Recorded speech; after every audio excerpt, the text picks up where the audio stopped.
Vita vinavyoendelea nchini Sudani kati ya jeshi la serikali na wanamgambo wa RSF sasa vinaingia mwaka wa 4, huku hali ya kibinadamu ikiendelea kuwa mbaya na kuacha mamilioni ya wananchi wakikabiliwa na njaa, ukosefu wa makazi na huduma muhimu za kijamii. Mapigano kati ya jeshi la Sudanese Armed Force na RSF yameendelea kusababisha vifo vya watu wengi pamoja na kuwalazimisha mamilioni ya raia kuyahama makazi yao. Maeneo mengi ya nchi hiyo yameathirika vibaya, huku miundombinu muhimu kama hospitali, shule na masoko ikiharibiwa au kufungwa kabisa. Mashirika ya kimataifa ya misaada yameonya kuwa hali ya njaa inaongezeka kwa kasi, huku familia nyingi zikishindwa kupata chakula cha kutosha na maji safi. Watoto, wanawake na wazee wamekuwa miongoni mwa waathirika wakubwa wa mgogoro huo unaoendelea. Wakati huo, juhudi za kimataifa za kutafuta suluhisho la mgogoro huo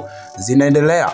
Wafadhili na viongozi wa kimataifa wanakutana leo katika mji wa Berlin nchini Germany katika mkutano maalum wa kuhamasisha misaada ya kibinadamu pamoja na kufufua mazungumzo ya amani kati ya pande zinazopigana. Lengo la mkutano huo ni kukusanya fedha zaidi za kusaidia waathirika na vita na kushinikiza pande husika kukubali mazungumzo ya kumaliza mapigano ambayo yamekuwa yakisababisha mateso makubwa kwa wananchi wa Sudani. Hata hivyo, wachambuzi wa masuala ya siasa wanaonya kuwa bila makubaliano ya haraka ya kusitisha mapigano, mgogoro huo unaweza kuendelea kwa muda mrefu zaidi na kuongeza mateso kwa wananchi ambao tayari wanakabiliwa na hali ngumu ya maisha. Hii ni Baharia TV.